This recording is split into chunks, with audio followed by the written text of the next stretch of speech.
چې زوی د پښتون یې د لیکلو په چل نه پوهېږي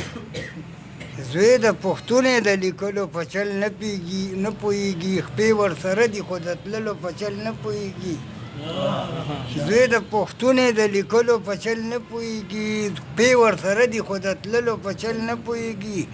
دا یو وزر د دې پې نه پوهېږي وزر یې شته د الوتلو په چل نه پوهېږي او یو قطعه ده چې قطعه داسې ده چې د ګرځنده ګیدړ د پروت مرینه ښه دی ګرځنده ګیدړ د پروت مرینه ښه دی برکت د حرکته پیدا کېږي زه راځه په دې به نه ستومانه کېږو محبت د محبته پیدا کېږي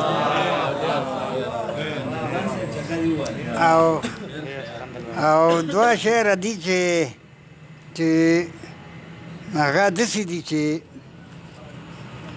بېوسی را باندې داسې کانې وکړې خپل اشنا مې راته ډېرې بانې وکړې بې مینته بې زینته را پخلا شو لکه دا چې شونډې ونې دانې وکړې او د خلوت په کوټنۍ مې عمر تېر کو ما ښې ډېرې د خوبونو مانې وکړې او غزل دی وایي زل پې راخورې که په ما دې زل پې راخورې که نو اوده به شمه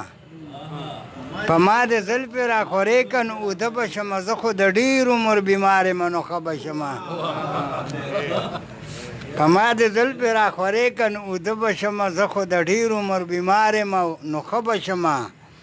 او خدای دې بېلتون په منځ کې نه راولي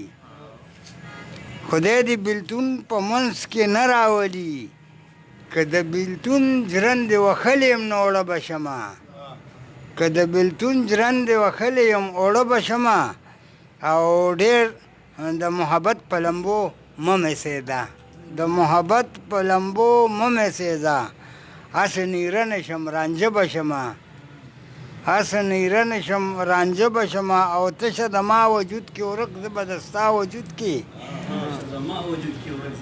تشه زما وجود کې ورک زه به د ستا وجود کې ته به مې سترګې شي د پاسه دې باڼه به شمه ته به مې سترګې شي د پاسه دې باڼه به شمه او په انتظار کې درته شپې تېروم جوړ خو د خټې یم اوبه به شمه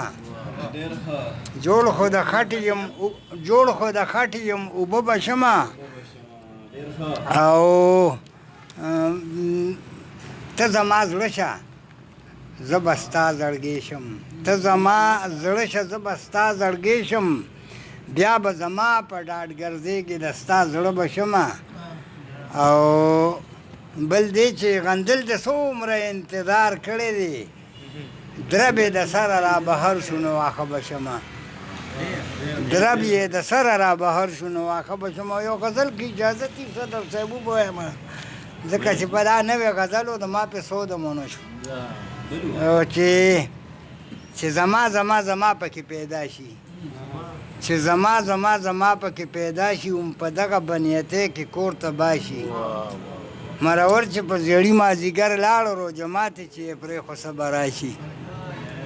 او چې ژوندي وي عقوبت به را پیدا شي هغه نه را پیدا کېږي چې پناه شي او په ځوانۍ کې په درونجکو باندې ګرځي خو چې خټو کري وخوري نو بنا شي او خامخا به کډه بل کلي ته یوسي کم سړی خو چې په مینه کې رسوا شي بیا د غل په شانتې نه روځي د کوره کم سړی خو چې د خلکو د خندا شي او انتظار مې کوه خامخا به درشمه صبر وکړه چې نو ختمه خو رڼا شي